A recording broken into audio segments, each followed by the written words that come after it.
his yard was always ran at the same time as our yard. I remember asking one of the older guys there, I'm like, man, let me ask you a question, bro. Like, why is he playing basketball by himself? Why is that? He said, man, you don't know? I'm like, what do you mean? He's like, that's death row. Death row. And I remember looking across the walkway and I thought to myself, damn, like he didn't seem that much older than me. I understand that death penalty was afforded to young people once upon a time in this country. And interestingly, when I looked at him, I thought to myself, damn, he's going to die. They're going to execute this guy. And I've never seen a person who's on death row in real life. You know, you see those things in movies. When you see that in real life, you look at that person, I began to search his face. I wanted to understand what he was going through. I wanted to yell across the walkway. I felt so bad for him as a human being. And here I am, I'm in the system, so-called hardcore and all this gangbanging and assaulting officers.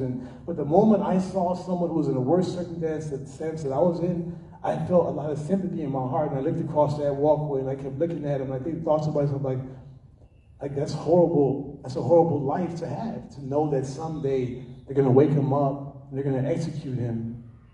And I don't know his life, but I know my life. I know I wasn't a bad person, despite all that was said about me.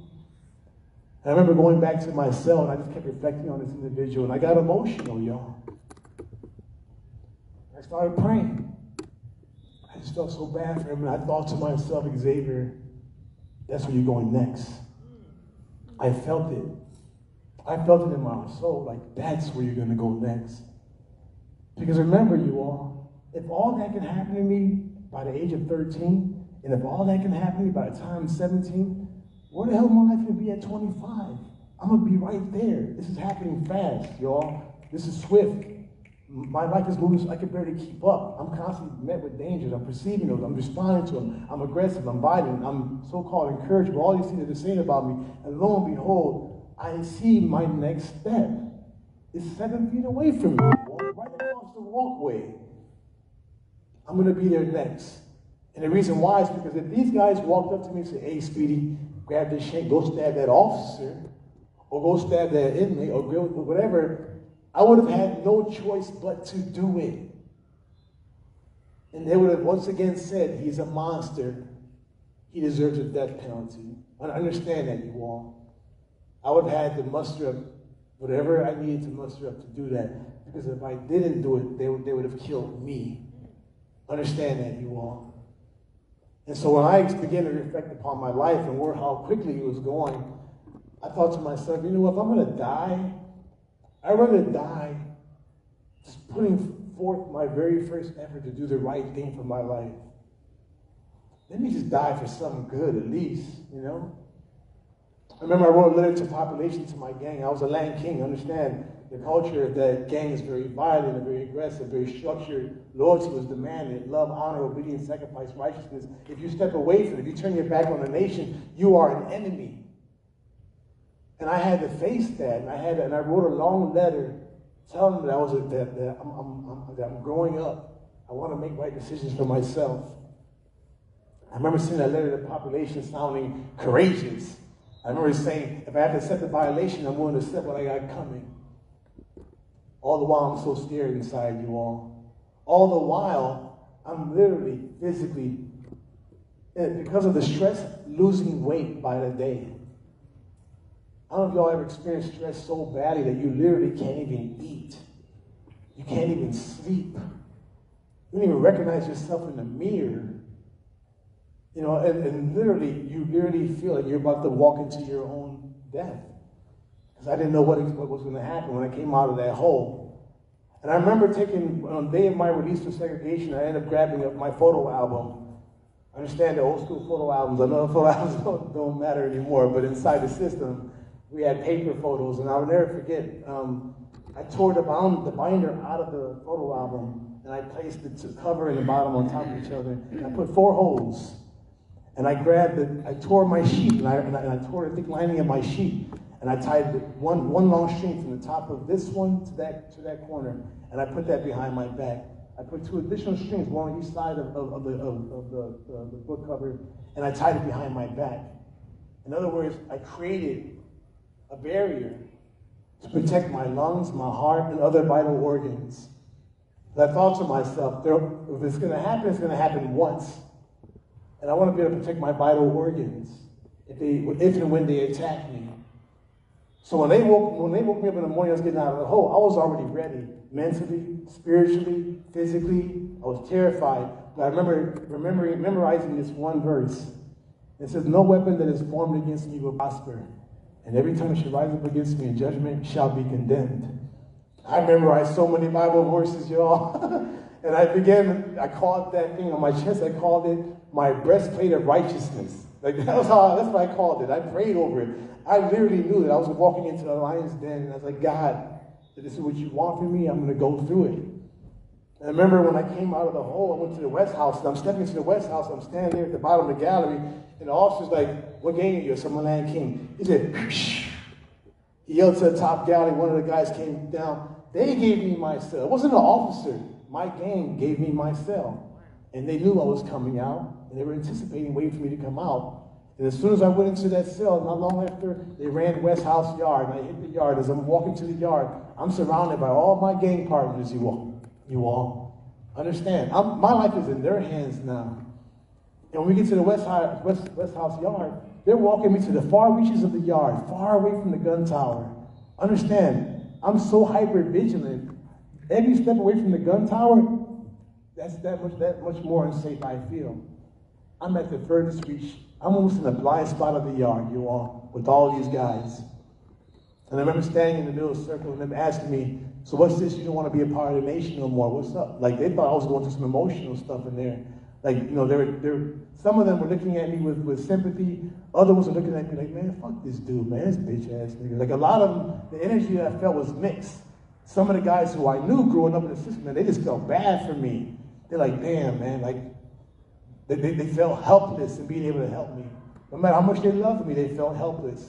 Because a lot of strangers who were there had mixed feelings about who I was, about the decision I had made, and one that they themselves perhaps were not willing to make. I remember while in the middle of that, feeling that mixed energy, one of the older guys, his name was Mo, he walked up to me and he said, everybody disperse, move around. I understand you all. I'm not knowing who this guy is. He's a big figure. And he walks up to me and he puts his left arm around my shoulder. I understand you all. I'll never forget. I'm probably weighing about 135 pounds. This guy's like 2-something, big, tall. And I'm there and I'm watching his right hand. So I thought to myself, if he's going to stab me, he's going to stab me with that hand. Watch that hand. Because this hand can't do nothing. It can grab me, but I'm thinking about a knife. And his hand is not far from my breastplate of righteousness.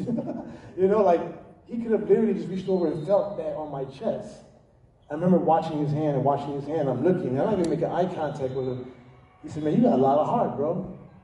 And I thought, it's about to happen right now. He's about to prove that wrong, whatever. And he said, look at me, bro. And I'm standing, and I looked up at him, and I'm nervous. And he said, man, you got a lot of heart, bro. And he looked at me, and he said, I'm only going to ask you to do 3 things for me. I don't know what he said. He said, number 1, don't ever represent this gang ever in your life. I thought like, yeah, here comes a knife. And he said, number 2, take your ass to school. And number 3, don't get caught up in no nonsense with no other gangs in here, because if you do, I don't want to have to come and save you. In so many words, and he said, I've been locked up over 20-something years. He said, I wish I made the same decision that you're making when I was younger, but he didn't. And he had decades, he had many more years to go in the system. He gave me the green light, you all. Understand, this is the winter time. I'm in the yard. I have my state jacket, my state boots, my double jacket, my hat. But when I tell you all, I felt like the sun was shining down on me. I felt like God gave me another life. And I still had 8 more years to go. I'm going to tell you in a very quick fashion what ended up happening. Guess what, you all? Little did I know my brain was evolving. Little did I know that the operational thought was being formed within me. That my prefrontal cortex was beginning to evolve, overriding the more primitive parts of my brain. I didn't know this shit, y'all. I'm a kid. I'm maturing in the system. I'm weighing consequences now. Who would have ever thought that that young, impetuous, risk-taking child who had all these arrests, did all these violence, was now would actually mature and start making right decisions and be supported by older people who saw potential in me. I ended up taking college courses, you all, because remember, I already got my GED. And in my sociology one-on-one course, the first subject they talked about was deviance. Deviance? Okay.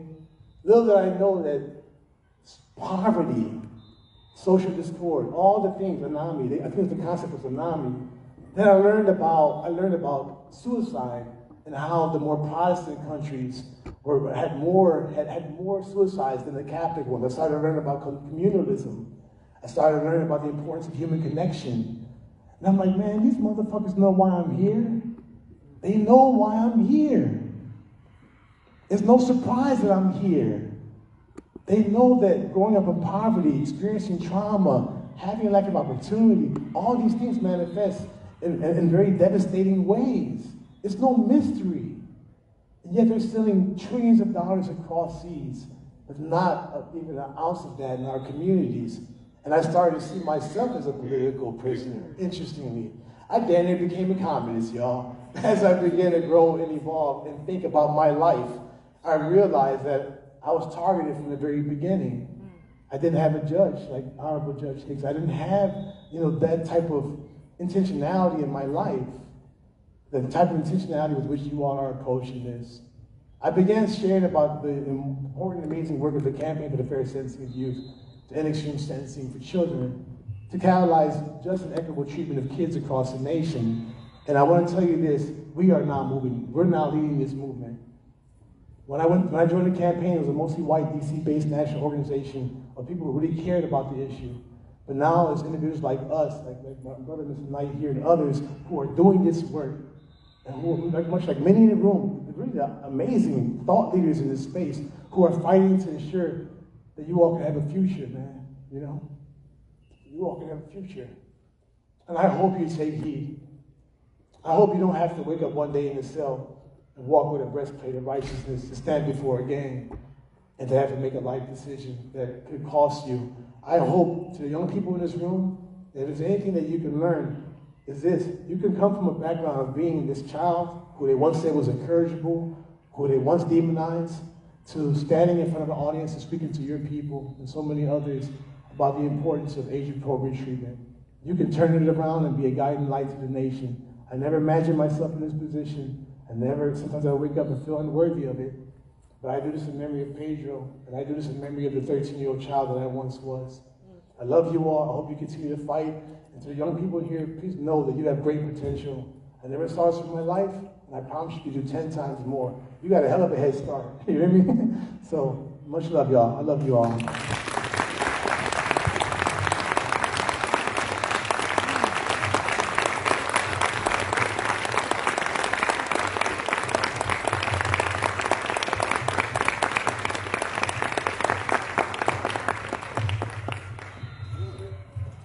And so you all see now how me hearing from him a decade ago changed how I approached advocacy. And it really colored the work that I did in Mississippi. And you now see the Judge Hicks is because of a person like Xavier. In fact, I asked my kids what happened and what's going on. And that's how we start our detention hearings, because of people like you. And so you are the reason why I have the philosophy I have as a judge, and I want you to know that. Now, you said you had 3 things. There's actually a 4th thing that I have a message to give you from Antonio Fernandez. And he said, in honor of Pedro, you do the work. Keep doing the work. And with that, because you're in Mississippi and we like to give gifts after we feed you real well, I have something to present to you. I hear it's cold in Chicago, and because you are about a year in as being the executive director of the Campaign for the Fair Sentencing of Youth, you have your own bomber jacket. Now, I want you to appreciate this. Well, you got it. I need that guy right there to get a picture of it. Oh, wow. Thank you so much. I'm not done. All right, so I know you're from Chicago. We're going to take care of that there too. But on this sleeve, because we're going from right to left, somebody told me. On this sleeve, you have shackles that are broken. You see that number right there? What's that? What's that? Put that microphone up. What's that number right there? B40110. That was my inmate number. That was my inmate number. How did you find that? Don't worry about it. How did you know that?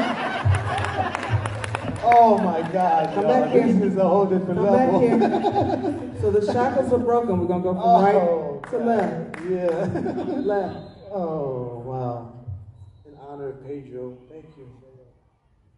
And you said that Pedro represents love and compassion. Yes. Forgiveness. Forgiveness. But the work you do represents redemption and hope. And so we're adding an R and an H to the left.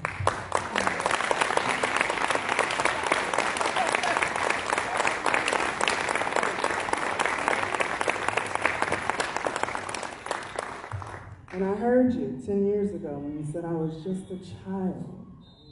I call my babies my children. These are my kids. I don't call them juveniles. On the back of the jacket are your words and your logo. No child is born bad. Thank you for your work.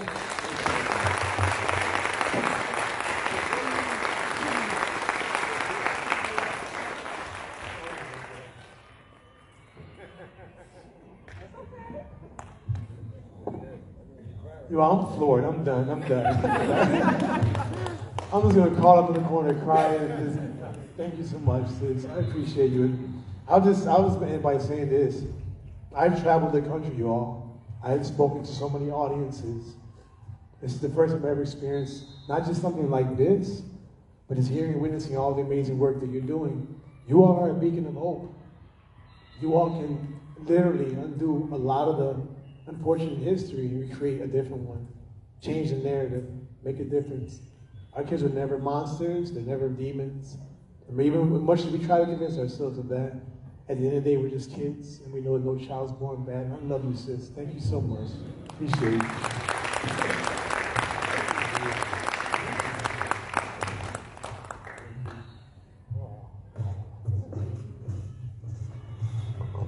All right, let's give him one more round of applause. That was such an important narrative for all of us to hear. And I know that somebody took something from what he said and will take it back to the work that you do. And also, Judge Hicks gives great gifts. That was amazing. I'm going to let you know my birthday is. Tell you some stuff about me so I can get it. So at your table, you'll have a QR code for an important survey. And you guys will also pass out surveys a little bit earlier. And so please complete those and get those back to us again as a part of the work and research and information that we're compiling. And so now I want you guys to head out into your breakout sessions. On your way to head to those breakout sessions, please stop at some of the vendor tables. They have some really great information on how you can expand the work that you do and join forces with what they're doing. And then also behind the vendor tables, we have a content lab with Black with No Chaser, and he's talking to folks about what youth justice means to you. So if you have like 30 seconds to stop by and talk to him, that would be great as well. Okay, perfect. And you can leave your surveys if you already did it earlier on the tables. So now you head out into your breakout rooms, and then we'll join back here around noon for lunch and a talent showcase. Thank you.